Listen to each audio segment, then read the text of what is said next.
기도와 우리가 드린 예배가 하나님 앞에 영광이 되어지도록 붙잡아 주시고 인도하옵소서. 오늘도 우리가 모두를 주의 말씀의 생명 속으로 인도하셔서 한 걸음 더 믿음의 길만 걷는 우리 모두가 되게 하옵소서. 연약한 정도 주님의 도구로만 사용해 주실 줄 믿고 예수님의 이름으로 감사 기도드립니다. 아멘. 세상에서 잘 살기 위해서 신앙을 포기하는 그런 어리석은 성도가 되지 않기를 주님의 이름으로 축복합니다. 인생에서 무엇이 잘 사는 길이라고 여러분은 생각하고 있습니까? 어느 분은 죽을 만큼 사랑했던 사람도 모른 채 지나가게 될 날이 온다. 의리와 비밀을 공유하던 가까운 친구가 전화 한 통 없을 만큼 멀어지는 날이 오게 될 것이다. 한때는 죽이고 싶은 만큼 미워했던 사람과 웃으면서 다시 만나듯이 시간이 지나면 이 또한 아무것도 아닐 것이다. 변해버린 사람을 탓하지 않고 떠나버린 사람을 붙잡지 않아도 스스로 스치고 떠날 사람들은 자연히 멀어지게 될 것이고, 내 옆에 남는 사람은 무슨 일이 있어도 내 옆에 남아줄 것이다. 나를 존중하고 나를 사랑하고 아껴주지 않는 사람에게 내 마음, 내 시간을 다 쏟고 상처받으면서 꽃 같은 시간을 힘들게 보낼 필요는 없을 것이다. 비바람 불어 흙탕물을 뒤집어 써도 다음에 내릴 비가 씻어준다. 이 세상에 가장 슬픈 것은 너무 일찍 죽음을 생각하는 것이고, 가장 불행한 것은 너무 늦게 사랑을 깨우치는 것이다. 나보다 못난 사람을 짓밟지 말고, 나보다 잘난 사람을 시기하고 질투하지 말고 그냥 있는 그대로 나를 사랑하며 사는 것이 잘 사는 것 아니냐라고 어떤 분이 썼더라고요. 신자가 잘 사는 길은 어떤 환경과 여건 속에서도 가난하든 부하든 좋은 여건과 환경이 마련돼도 변함없이 성삼위 하나님을 잘 섬기는 것이 최고의 잘 사는 길이다. 이렇게 저는 정의하고 싶습니다. 오늘의 말씀은 이 에베소 교회가 1세기라면 지난주에 말씀드렸던 이 서만화 교회는 2세기였습니다.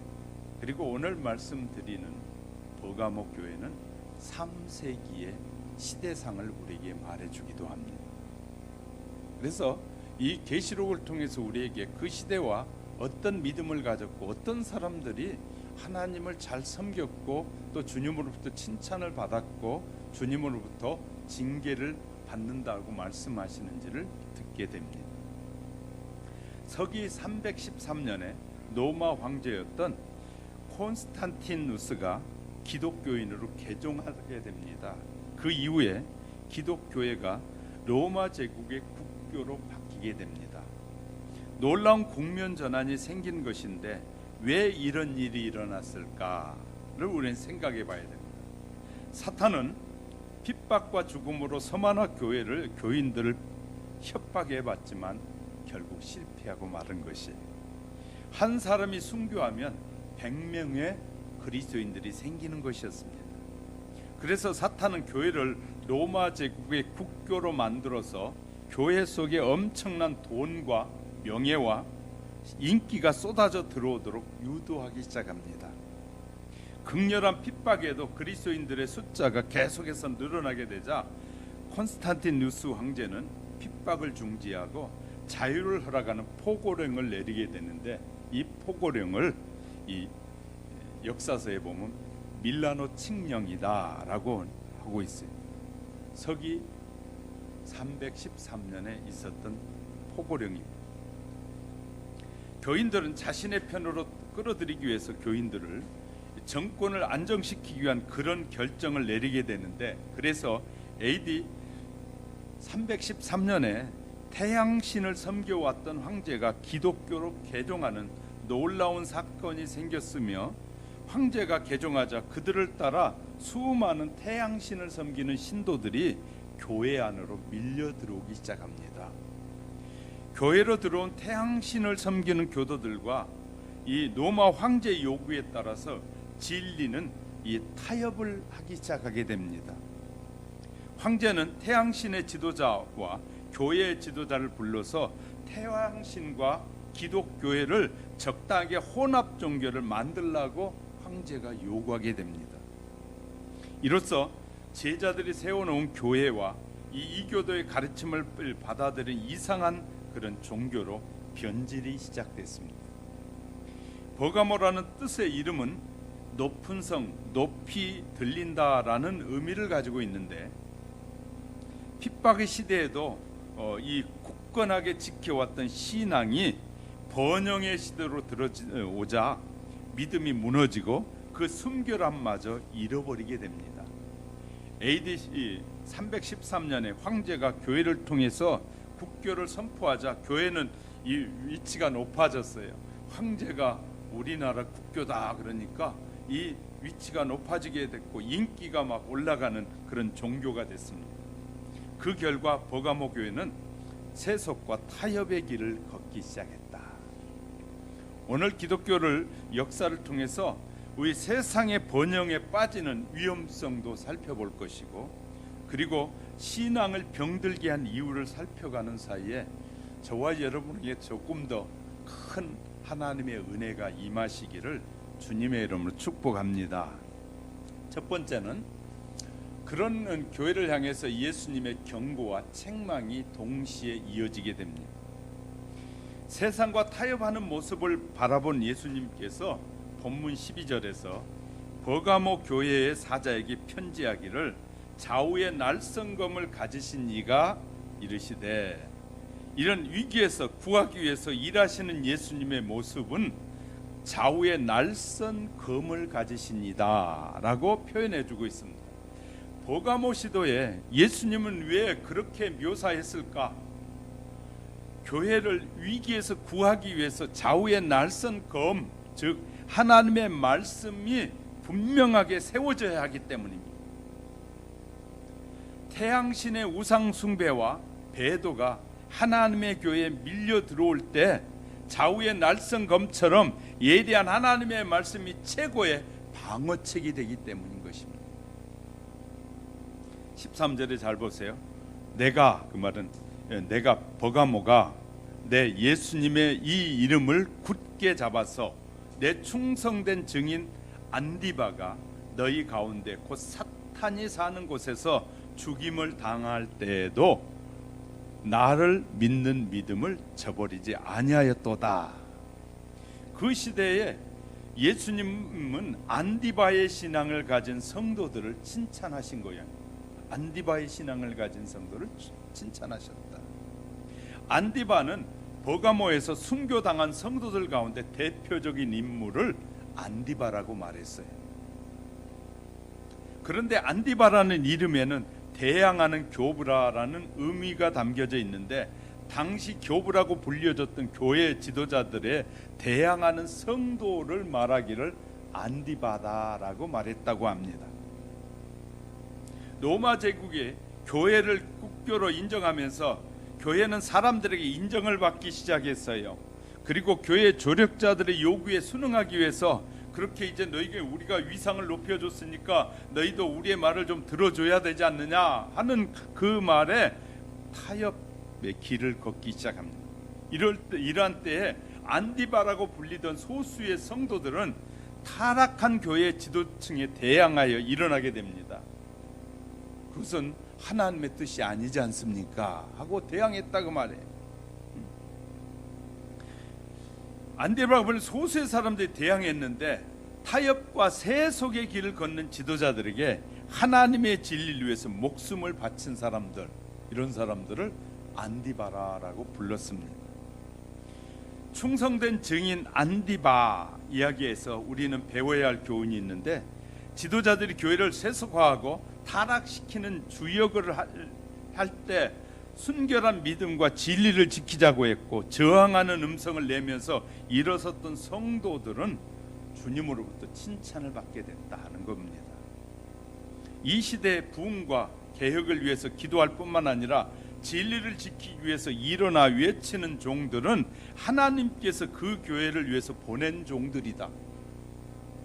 종이라고 다 하나님의 종이 아니라 올바른 신앙의 길을 가자고 외치고 잘못된 신앙을 배제하고 올바른 믿음의 길을 살자고 말하는 종들이 진짜 종이라고 말해. 누가 진짜 종인지를 구분하지 못한 시대가 너무나 많아요. 큰 것이 축복이라고만 말하고 그런 사람들의 말은 훨씬 더 신뢰를 하고 하나님의 말씀을 바르게 말하려고 하는 사람들을 우습게 여기는 사람들이 얼마나 세속의 물질에 빠져 있는 사람들인지 모릅니다.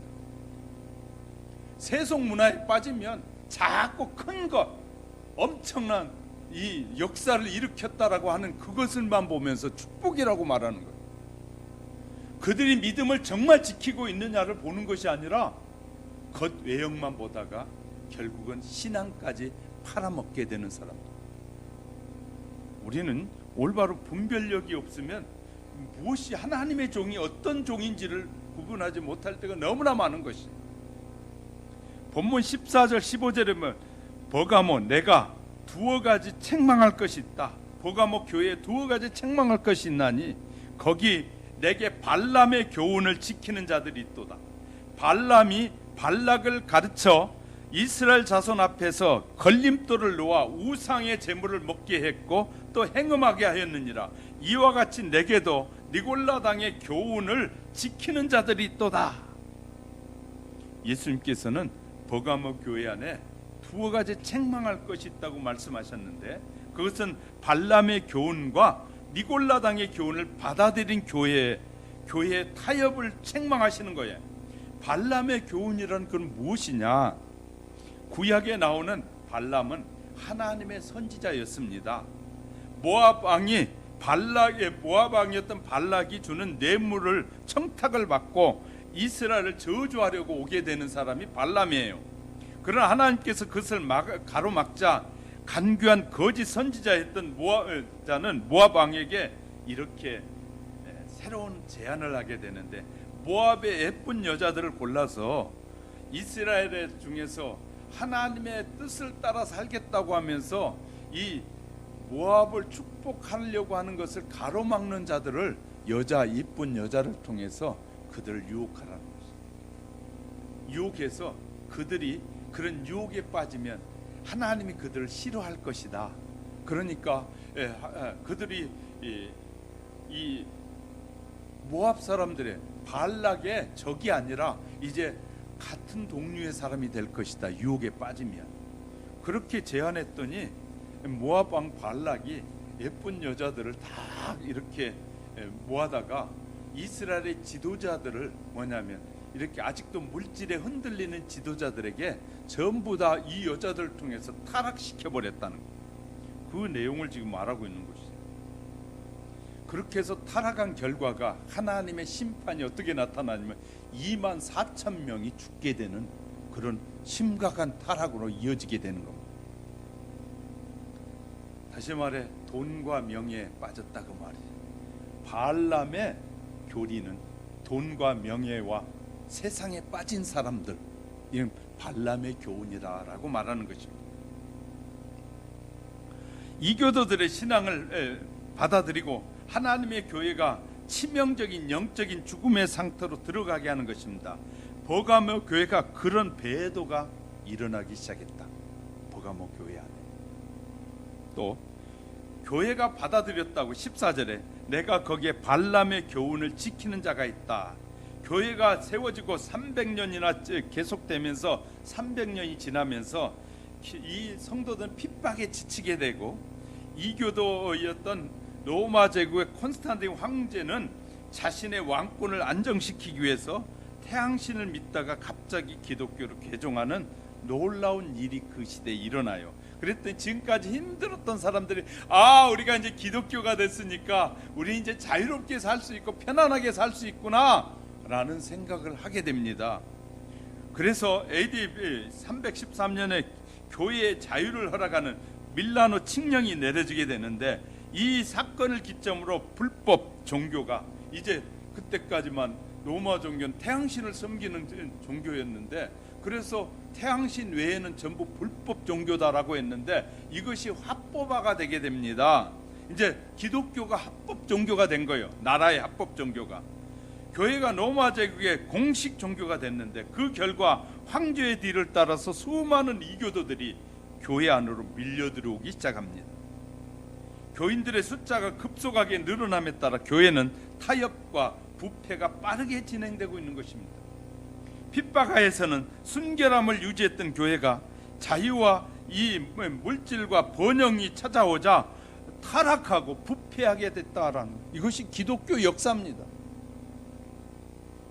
태양신을 믿던 황제가 하루아침에 갑자기 교회의 신자로 개종하게 됐고, 그때까지 제국을 떠받쳤던 태양신의 신도들이 불만을 터뜨리기 시작하자 이런 상황은 기독교 역사에서 최고의 비극이 시작인, 황제가 교도들의 불만을 억제하고 기독교인들과 충돌을 막기 위해서 태양신교의 지도자인 율리우스 피르마쿠스와 교회의 대표였던 감독 유세비우스를 불러서 협상하였는데, 그것은 태양교와 기독교를 혼합하는 종교를 만들으라는 것이었다라고 기독교 역사가들은 기록하고 있어요. AD 321년에 당시의 역사가들은 황제가 태양을 숭배하는 이교도들이 기독교로 개정한 것을 보면서 그 영민함에 감탄했다. 황제가 아니 오늘까지 이 막 태양을 숭배하고 달을 숭배하고 그런 우상을 숭배하던 자들이 갑자기 황제가 기독교로 바꾸자 그 밑에 있는 막 관료들이 전부 다 기독교로 바뀌는 걸 보면서 이 역사가들은 그런 영민함에 황제도 놀래고 사람들이 놀랬다. 어떻게 저렇게 자기가 믿던 신을 헌신짝처럼 버리고 저렇게 빨리 종교를 개종하느냐, 놀랬다는 것입니다. 이 교도들의 이 상징과 날짜와 여러 종류의 의식들은 기독교의 전통에 섞어버리기 시작합니다. 그래서 태양신교와 이 기독교 양쪽 모두에게 받아들여질 수 있는 혼합 종교가 만들어졌다는 거예요. 다빈치 코드라는 책 1권 이 351쪽에서 353쪽까지 기록되어 있는 내용입니다. 자, 교회 감독이었던 유세비우스는 자신도 모르는 사이에 자기가 기독교의 대표로 나갔는데 자신도 모르는 사이에 그 자기의 신학이 태양신의 이념과 황제의 이념을 짜 맞추어서 기독교적으로 변형이 되어버렸다. 히랍 연구 책자에 기록되어 있습니다. 이렇게 해서 교회 안에 깊은 영적 어둠이 들어왔는데 그것이 오늘날 천주교의 주요 교리의 가르침으로 내려오고 있다. 로마 천주교에서는 첫 번째 교황을 베드로라고 주장하지만 태양신과 교회의 혼합 종교를 기초를 놓는 천주교회는 12 제자와 사도들의 피 묻은 그 진리로 세운 초대교회와 같은 그런 교회라고 천주교회를 말할 수는 없다고 말해요. 분명합니다. 교회 지도자들은 새로 개종된 이 태양신교도들의 요구를 수용하기 시작했고, 또한 황제의 환심을 사기 위해서 많은 진리를 타협하거나 변형시키기 시작했습니다. 태양신을 섬기던 우상 숭배자들이 교회에 들어오면서 그들이 섬기던 우상을 베드로상, 바울상, 마리아상, 그리고 죽은 순교자들의 석상이나 그림을 대체하여 섬기기 시작했습니다. 그들의 종교적 관습에 따라서 십계명이 천주교는 변경됐어요. 우리하고 달라요. 1계명을 2개로 나눠버렸어요. 또한 이교도들의 영향을 받아서 죽음과 지옥과 영혼에 대한 가르침을 크게 흔들리게 만들었어요. 그리고 천사와 죽은 성자를 숭배하기 시작했고, 이렇게 함으로 태양신을 섬기던 우상 숭배자들이 교회 안에 들어와서 쉽게 적응할 수 있도록 그렇게 막 바꿔버린 것이다. 교회 지도자들은 그들을 허용했고, 버가모 교회 그런 교회 안에 있는 지도자들을 향해서 저항의 음성을 냈던 성도들은 교회로부터 안디바라는 이 성도들은 교회로부터 핍박을 받기 시작합니다. 발람이라는 거짓 선지자가 모압 왕과 공모해서 이스라엘 안에 있는 이교도들의 우상 숭배를 통하여 우상 숭배를 하게 만들었던 것처럼 버가모 교회의 타락한 지도자들은 황제와 공모해서 우상 숭배와 거짓 가르침을 교회에 가지고 들어오면서 버가모 교회가 받아들였다. 그래서 이것은 발람의 교리다, 발람의 교훈이다라고 말하고 있는 것이에요. 본문 14절에서 내게 발람의 교훈을 지킨 자들이 있도다 말씀해 주고 계시는데, 그러면 우리는 바른 진리를 수고하는 성도들이 되어야 한다는 사실을 믿으시기를 주님의 이름으로 축복합니다. 두 번째, 니골라 당의 교리들을 교회가 수용하기 시작합니다. 버가모 교회가 받아들인 니골라 당의 교리가 신학이 되었습니다. 15절을 보세요. 이와 같이 내게도 이 버가모 교회에도 니골라 당의 교훈을 지키는 자들이 있도다 라고 말하고 있습니다. 제1세기에 교회 안에 에베소 교회에 나타났던 니골라 당의 행위가 이 버가모 교회에 와서는 니골라 당의 교훈으로 바뀌게 됐다. 교훈이라는 말은 교리로 바뀌게 됐다. 이제 니골라 당의 이 신앙이 어떻게 딱 정착이 되면서 완전 교리화돼 버렸다라는 거예요. 발전하고 체계화된 것이에요. 그리스도를, 그러면 니골라 당의 내용이 뭐냐? 그리스도를 믿기만 하면 하나님의 말씀대로 순종하지 않고 살아도 구원을 받는다는 니골라 당의 교리입니다. 이거 한번 빠지면 우리 구원파가 그런 것이거든요. 구원파는 한번 구원받았으면 무슨 짓을 해도 괜찮다. 이것이 이 구원파가 말하고 있는 니골라 당의 교리입니다. 이게 신앙이 올바로 우리가 정립되어 있지 않으면 얼마나 심각해지는지 몰라요. 그래서 이 구원파에 빠지면 절대 못 나와. 왜? 예수가 내가 믿는다고 고백한 다음에는 내가 뭐 어디 가서 무슨 짓을 하든지 별짓을 다 해도 구원받았다고 믿는 거예요. 이것이 얼마나 심각한 건지. 그런 자유에서 교회에 들어오면 어떻게 해야 돼? 그 모든 것을 버려야 되고 성경과 하나님과의 약속을, 말씀을 따라서 경건하고 건전한 삶을 살아야 되는데 자유롭게 살다가 돌아오기가 어려워지는 거예요. 니골라 당의 교리가 이렇게 사람들을 미혹하여 그들을 끌어모으는 교회만, 그런 교회는 성장하게 되는, 그런 교회가 성장하는, 그들을 수용하고. 그러니까 구원파 교회들이 얼마나 많이 성장했습니까? 이단의 교회들이 다 그렇게 해서 사람들을 끌어모으는 것이에요. 예수님이 이렇게 말씀해요. 내가 고향에서 이 본 고향에서 칭찬을 받을 수 있고 지도자로 인정받겠느냐? 이게 어렵다고 말합니다. 버가모 교회 지도자가, 신학자들은 태양신 그 교리와 기독 교리를 혼합해서 교리를 합리화하기 위해서 니골라 당의 교리를 적극적으로 활용해. 왜? 믿는다는 거, 예수님을 믿는다고 말하니까 믿기만 하면 되지 않느냐? 그 믿는다는 것을 이용해서 자기들이 니골라 당의 신학을 받아들이는 것을 합리화시키기 시작하는 거예요. 하나님의 말씀과 진리에 대해 이 타협점을 찾게 되는데, 교회 성도들은 그 자유롭기 때문에 이제 괜찮다 이렇게 말하게 되는데, 사람들은 그런 그 철학적 주장에 매우 고상한 것이다. 제가 들을 때는 이 방송 설교, 어떤 설교는 말도 안 되는 말을 하는데 사람들은 듣고 목사님 그 설교 듣고 은혜 받았대. 그럴 때는 목사가 당황스러워요. 건강한 신앙을 가진 목사가 당황스러운 설교를 하는데 그걸 듣고 성도들이 목사 앞에서 자랑하면서 그분 설교 좋던데요 그러면 어이가 없는 것이에요. 건강한 신앙을 가진 이 지도자로서는 정말 어이가 없다고 말합니다. 그러니까 얼마나 설교가 중요하고 어떤 말씀을 들어야 되는지를 전혀 모르는 거예요. 그러니까 수많은 이 교회들 중에서 성장하는 교회들, 복 받으라, 예수 믿기만 하면 굉장히 자기 영혼이 잘 되고 범사가 잘 되고, 그것이 아니라는 것이 아니에요.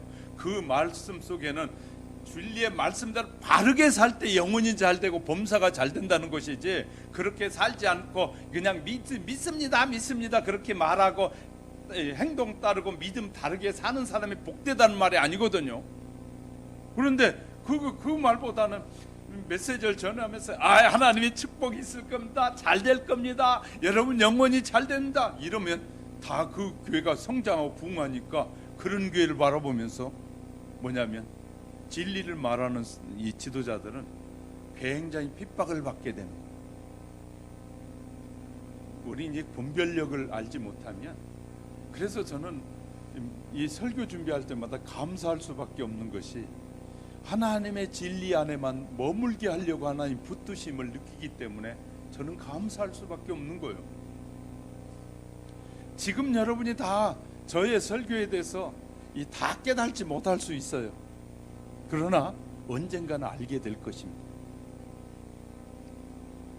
니골라당의 핵심 교리는 한마디로 말해서, 복음은 그리스도인들을 하나님의 말씀과 계명을 지키는 의무로부터 해방했다. 얼마나 전 니골라당의 핵심. 이제 당신 예수 믿기로 했으니까, 믿는다고 고백했으니까 이제 자유롭게 이제 할 짓 다 하고 살고, 제사도 드리고 뭣도 하고 다 하고 사세요. 그리고 교회다가 헌금만 많이 하고 그냥 가끔 예배만 잘 드리면 하나님이 다 해주실 거예요. 이렇게 말하는 것이 니골라당의 핵심 교리예요.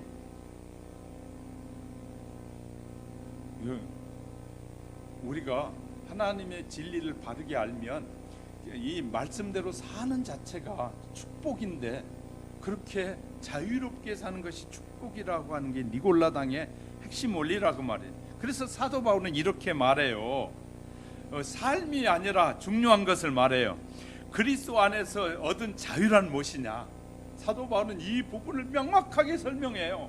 근데 자꾸 니골라당은 다른 말을 하고 있단 말이에요. 바울의 주장을 보면 예수 그리스도를 나의 구주로 믿는다는 것이 무엇이냐면, 죄에서부터 자유하고 죄에서부터 해방되는 것이 참 믿음이다, 이걸 말해요. 그래서 바울은 로마서 6장 6절부터 16절에 18절에 이렇게 하면, 죄의 종으로 사망에 이르렀던 너희를 혹은 순종의 종으로 의에 이르게 한다. 다시 말해, 죄의 종으로 죄 가운데 살면서 죄된 일만 하고 살던 우리를 하나님이 의롭게 삶과 행위를 고쳐주셨다고 하네요. 이르게 하는 하나님께 감사리로다. 너희가 본래 죄의 종이더니 너희에게 전하여 준 바 교훈의 본을 마음으로 순종하여 죄에서부터 해방되어 의의 종이 되었느니라. 이제는 너희가 죄로부터 해방되고 하나님의 종이 되어 거룩함을 이루는 열매를 맺었으니 이는 마지막은 영생이라. 절 보세요. 오늘 중요한 설교를 하고 있는 거예요. 왜냐하면 우리는 삶이 아무렇게나 해도 된다는 게 아니거든요. 이 우리의 겉사람이 아니라 속사람이 변화되면 벌써 말하는 것과 행동하는 것과 살아가는 생각하는 것이 다른 것이 바로 속사람의 변화라는 거예요. 속사람이 변하면 행동도 달라진다는 거예요. 옷만 깨끗하게 비싼 옷 입었다고 그 사람이 가치 있는 사람이 아니라, 가치 있는 일을 하고 가치 있는 생각을 하는 사람이 그 옷을 입었을 때 가치가 있는 것이지, 사람들은 비싼 옷만 입으면 그 속은 더러운 똥덩어리로 가득한데도 불구하고 그가 가치 있다고 평가하는 것, 이것은 니골라당이 말하는 교리와 같은 것이에요. 우리가 너무너무 중요해요. 교회에서 발람의 죄에 빠진 지도자들은 돈과 세속과 권력을 탐하였고, 그런 모습을 본 사탄은 교회의 니골라당의 교리를 깊이 뿌리내리게 했어요. 교회는 타락의 길을 걷자 영적으로 완전히 몰락하게 되는 거죠. 그래서 예수님은 잘 보세요. 7교회를 경고하시고 난 후에 지금 7교회가 다 사라져 버렸어요. 왜? 하나님의 말씀에 부합한 교회가 없으니까 결국은 다 교회가 사라지게 되는 거예요. 두려운 사실은 현대 교회가 발람의 교훈과 니골라당의 교리를 받아들이고 있다는 것이 얼마나 놀라운 일인지 몰라요. 어떤 교회들은 자기 권세만 드러내려고 헌금 가지고 막 계속 땅을 사고 건물만 키워가면서, 그러면서 뭐 하고 있어요? 자기 세력을 만들어가고 있어요. 하나님의 일은, 진짜 해야 될 일은 조금 하고 자기 막 환경만 더 으르리하게 멋지게 만들어가고 있어요. 세속적 물결과 안일함과 권력이 현대교회 깊숙이 뿌리 내리고 있어요. 저희는 이렇게 가르치잖아요.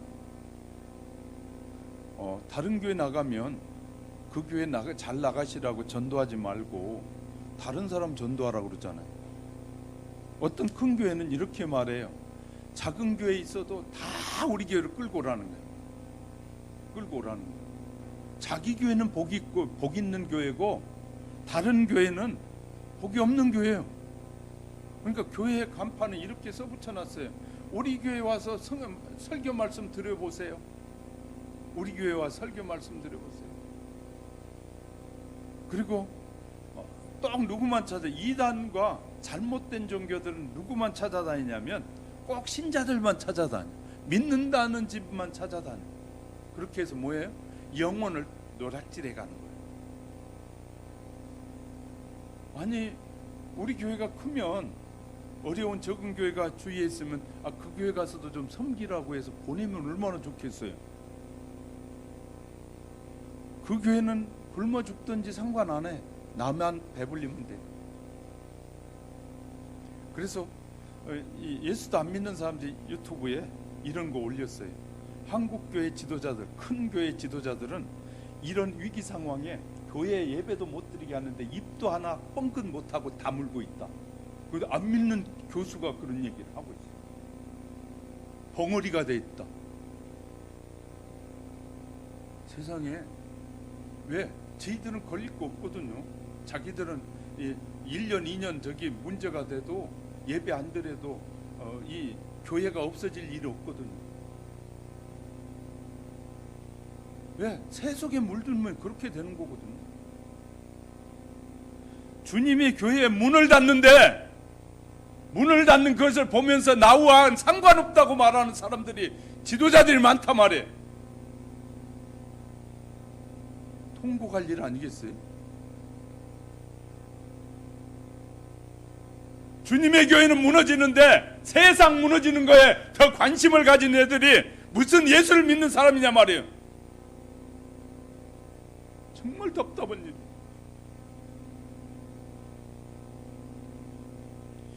교회가 줄어들어서 없어지는 것에 가슴 아파해야 되는데 교회 없어지는 것 쉽게 여기고 그런 성도들이 있다면 정말 그 주님을 사랑하는 것인지 정말 심각한 거예요. 돈 자랑하고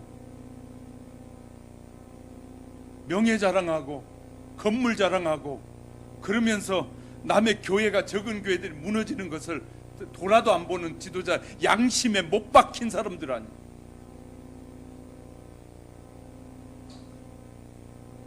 제가 왜 인터넷에 올리냐면 언젠간 볼 사람이 있겠죠.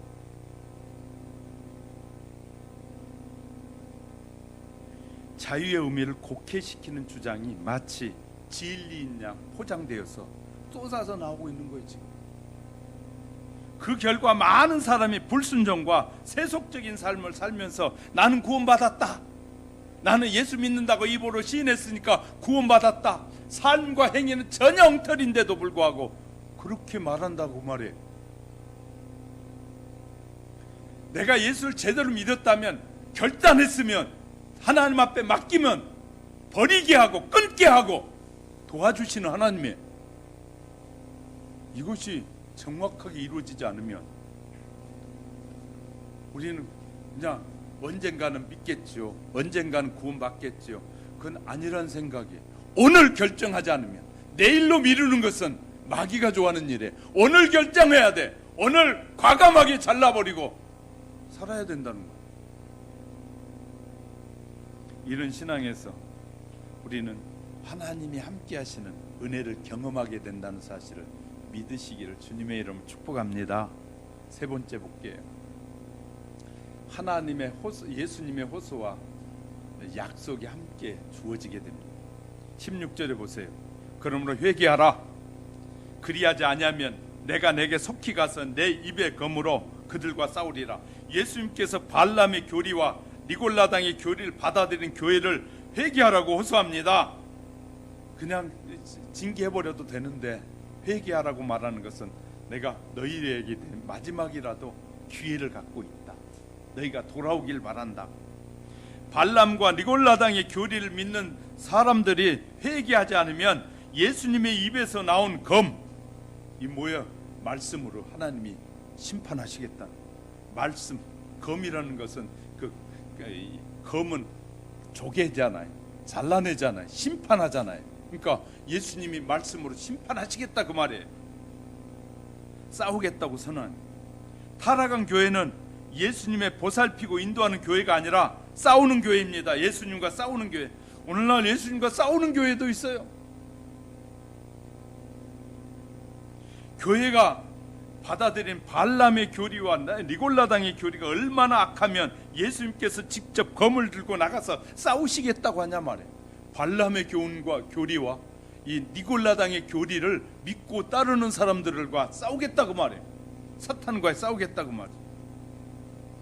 소수의 충성한 안디바 목숨을 걸고 교회를 향하여 그리스도의 엄숙한 경고를 전했습니다. 안디바 사람들은 버가모 시대의 안디바를 예수님께서 직접 붙잡고 계시고 사용하시는 종들이었습니다.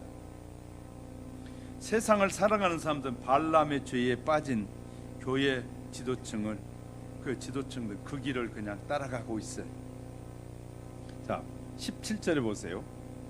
이기는 그에게는 내가 감추었던 만나를 주고 또 흰 돌을 줄 터인데 그 돌 위에 새 이름을 기록할 것이 있나니 받은 자밖에는 그 이름을 알 사람이 없느니라. 예수님께서 오직 이기는 자들에게만 구원의 약속을 하라고 계세요. 수많은 환경에서 이기고 수많은 유혹에서 이기고 수많은 우리에게 밀려오는 수많은 이단에서부터 이기는 자만이 구원을 얻게 하시겠다는 거예요. 예수님은 성도들에게 두 가지를 약속했어요. 감추어진 만나, 흰 돌과 그 위에 새겨진 새 이름을 약속한. 감추어진 만나는 무엇이고 그럼 흰 돌과 새 이름은 무엇을 상징하고 있을까? 만나는 하나님께서 이스라엘 백성을 광야 생활을 하던 이스라엘 백성을 위해서 양식을 준비했어요. 내가 너희를 위하여 하늘의 양식을 비같이 내리리라. 예수님 잘 믿고 살면, 진짜 주님을 믿고 살면 아무것도 없어도 하나님이 만나를 먹여서 살리신다 그 말이에요. 이른 아침에 이스라엘 백성이 장막 밖에 나가면 지면에 내린 만나를 볼 수 있었는데 그것이 무엇인지 몰라서 이것이 무엇이냐? 만나라는 말이에요. 이것이 무엇이니? 하고 다른 사람이 물었어요. 이거 뭐니? 그것이 만나라는 뜻이거든요. 하늘에서 양식이 내려왔는데 그것이 너무나 신기하고 경이로웠기 때문에 붙여진 이름을 만나다. 다시 말해 하나님께서 만나를 주신다는 것은 하나님의 생명을 우리에게 계속 부어주시겠다. 하늘에서 내려온 만나는 이 세상에 생명을 주기 위해서 하늘에서 내려오신 예수님의 표상이다라고 요한은 말하고 있어요. 요한복음 6장 48절 51절에 보면 내가 곧 생명의 떡이로다. 이는 하늘로서 내려오는 떡이니 사람이 이 떡을 먹으면 영생하리라. 만나는 예수님과 예수님의 입을 통해서 말씀하신 그 말씀이라는 것이에요. 그런데 예수님께서 이기는 자들에게 이것을 주시겠다고 약속한 것은 감추었던 만나였는데 예수님께서 감추어져 있다는 거예요. 교회에 감추어져 버렸다는 거예요. 절 보세요. 만나가 감추어졌다는 것은 진리를 분별하고 깨닫지 못하게 됐다는 거예요. 만나가 감추어지면 하나님의 생명의 말씀이 우리에게 먹고 살아야 되는데 그리고 영생해야 되는데 하나님의 말씀을 먹지 못하게 됐다고 말이에요. 만나가 감추어진다는 것은. 만나가 왜 감추어졌을까요? 교회가 발람과 니골라당의 교리를 받아들였기 때문에 감춰지게 된 거예요. 돈과 권력을 사랑하는 발람처럼 교회 지도자들의 이 교도의 우상 숭배와 가르침에 받아들이게 됐다. 이 교리를 받아들여서 말씀에 불순종하는 그 넓은 길을 따라갔기 때문에 교회는 만나, 즉 예수님의 말씀이 감춰지게 된다. 광야에서 이스라엘 백성이 매일 아침마다 하늘에서 내려온 만나를 먹었는데, 교인들도 날마다 그렇게 하늘에서 신령한 말씀을 내려온 신령한 말씀을 읽고 그 말씀대로 사는 것이 만나를 먹는 것이다. 우리는 하나님의 말씀을 듣고 깨달은 말씀대로 사는 것이 하늘의 만나를 먹는 것이다. 할렐루야. 교회에서 올바른 복음과 가르침이 나오지 못했기 때문에 교인들은 말씀의 기근으로 죽어가는 것이에요. 그러니까 다 축복을 버물려 가지고 복 받는다, 잘 된다, 이런 것이 여러분의 행복한 것이다라고 자꾸 포장해서 먹이니까 그것은 만나가 아니라 뭘요? 죽을 것을 먹이는 것이에요. 죽을 것을 먹이는 거예요. 그래서 다른 사람들에게 감추어진 것이 그대로 감추어지지 않고 드러나게 됩니다. 자, 그런데 이 만나는 누구에게 주어졌다? 안디바 사람들에게 주어졌다.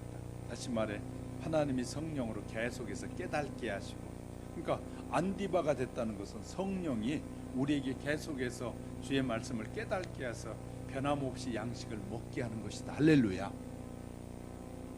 자, 두 번째, 서마나 교회 법정에, 서마나 교회 지금 2세기, 지금 버가모 하잖아요. 서마나 교회에서 시대 때 법정에서 재판할 경우 흰돌과 검정돌을 사용했는데, 법정에서, 그러니까 2세기에는 법정에서 쓴 용어를 예수님이 쉽게 설명해 주려고 지금 그 시대를 지금 해서 설명하고 있는 것이에요. 재판에서 사용한 결과가 흰돌은 무죄를 상징했고 검은 돌은 유죄를 상징했다고 해요. 그러니까 재판관들이 모여서 재판을 하고 돌로 흰돌과 검은 돌을 이렇게 모아놓고 이것을 배열해 가지고 흰돌이 많으면 이 사람 죄가 없는 것이고 검은 돌이 많으면 이 사람 죄가 있는 것이에요. 이렇게 판결했다고 말이에요. 자, 이 노예가 자유하게 되었을 때 흰돌을 주기도 했고, 그 당시에 또 때로는 자유인이 된 사람이 새로운 이름을 이 법정에서 너는 이제 노예가 아니라 자유인이 됐다 그러면 흰돌에다가 이름까지도 써주었다라는 기록들이 있어요. 역사 속에 2세기에 있었던 일이. 그리고 어떤 사람은 이 종들이 이제 남의 집에 이제 일하는 일꾼들이 이렇게 흰돌을 계속 15개를 받게 되면 15개를 받으면 그런 승리한 투사에게 15개 돌이 주어지기도 했다. 이처럼 이 시대 흰돌은 무죄와 자유와 승리와 명예의 상징이었어요. 그 시대에는. 예수님께서 발람의 교리와 니골라당의 교리를 거절한 하나님의 백성에게 흰돌, 즉 죄를 사해 주시고, 이 니골라당을 거절하고 나는 그렇게 하고 말씀대로 살겠습니다 라고 결단하고 그렇게 살아가는 사람들에게는 흰돌을 주시고, 이 진리 안에서 자유와 승리를 허락해 주신 겁니다. 지금도 흰돌을 받는 사람들은 경험할 수 있습니다. 아침마다 흰돌을 받는 사람은 아침마다 일어나서 하나님의 은혜와 하나님의 능력과 수많은 유혹 속에서도 변함없이 살아가는 사람은 흰돌을 받은 사람이다. 무슨 말인지 이해가 되셨습니까? 예수님은 우리에게 말씀하신데 어렵게 말하는 것이 아니라 그 시대의 상황을 통해서 그리스도인들에게 그렇게, 그래서 그 돌 위에 새 이름을 기록할 것이 있나니 받은 자밖에는 그 이름을 알 사람이 없다. 자, 받는 사람만이 안다고 했는데 그 말은 무슨 말이냐? 이 흰돌을 받게 되면 이 모든 일을 그런 세상에 만족해서 누리지 않고 하나님의 은혜 안에 사는 것만이 만족한 것임을 알기 때문에 남은 모르지만 자기는 안다는 거예요. 예수 믿고 사는 것이 얼마나 축복이고 행복인 것을 다른 사람은 몰라도 자기는 마음속에서부터 알게 된다. 사랑하는 성도 여러분, 저는 우리 하윤교회 성도 여러분이 흰돌과 새 이름을 받는 여러분이 되시기를 주님의 이름으로 축복합니다. 앞으로도 교회가 많은 핍박을 받게 될 것입니다. 왜? 이 정부도 교회를 핍박하고 있는데 앞으로 더 많은 교회 핍박이 시작될 겁니다. 그럴 때 우리는 진리를 따라 살려고 해야 됩니다. 어떤 환경과 여건 앞에서도 우리의 핍박받고 어려움을 당하는 것은 길어야 100년이고 우리 개인적으로 저를 보세요. 개인적으로 내가 앞으로 30년을 더 산다고 생각해 봅시다. 지금부터 핍박해야 30년만 버티면 나는 영원한 천국의 구원을 누리게 되는데 이 앞으로 30년 동안 쉽게 살려고 세상의 니골라당과 이 발람의 교훈을 진리를 받아들여 가지고 그렇게 살아버리면 이제 남은 생에는 영원토록 나는 심판의 사람이 되고 마는 거예요. 그러니까 계산할 줄 아는 사람, 분별할 줄 아는 사람은 어떻게 사는 것이 축복인지를 알게 되는 것이에요. 그걸 구분하지 못한 사람들이 너무나 많은 것이. 저는 우리 하영교회 성도 여러분들이 저와 함께 주님 마지막 날 주님 앞에 서는 날까지 변함없이 믿음의 길을 잘 걸어가시길 주의 이름 축복합니다. 그리고 주님 앞에 섰을 때 나를 위해서 너희가 믿음으로 이렇게 살아온 것에 대한 공로를 받아서 여러분이 하나님 앞에 더 가까이 큰 축복의 사람들이 되시기를 주님의 이름 축복합니다. 지금은 또 어려울 수 있고 좀 더 시련이 있을 수 있지만 우리는 이 신앙, 하나님이 우리에게 허락해 주신 이 영원한 축복에 대한 신앙 잊어버리지 말고, 정말 수많은 욕 속에서도 우리가 함부로 판단하고 함부로 말하지 말고, 세상에 그 축복이 나에게 있어야만이 내가 축복받은 것이라고 그렇게 생각하지 말고, 오직 예수 믿고 고난과 시련 가운데서도 내가 예수님을 부인하지 않고 예수 믿고 사는 자체가 축복이라고 여기는 우리 하영교회 성도 여러분이 되시길 주의 이름으로 축복합니다. 그래서 주님 앞에 섰는데 정말 내가 큰 축복의 사람이었다라고 이 여러분 마음속에 하나님의 축복이 얼마나 소중한 것임을 기억되어지도록 하나님께서 은혜 주시기 바랍니다. 예수를 믿는다고 하면서 말씀에 순종하지 못하고 있다면 마음이 아직도 세상에 속해 있는 것은 아닌지 우리는 돌아봐야 됩니다. 오늘도 하나님의 만나를 먹으면서 늘 성령님의 인도하심이 저와 여러분의 생애 속에 지속되어져 가기를 주님의 이름으로 축복합니다. 축복합니다. 기도하겠습니다. 참 고마우신 아버지 하나님, 오늘 버가모 교회를 통해서 그 시대와 그 시대 사람들이 어떻게 살았는지를 알게 도와주시고 또한 어떤 믿음을 가져야 영원한 구원 속에 들어가는지를 다시 한번 깨닫게 하시니 감사합니다.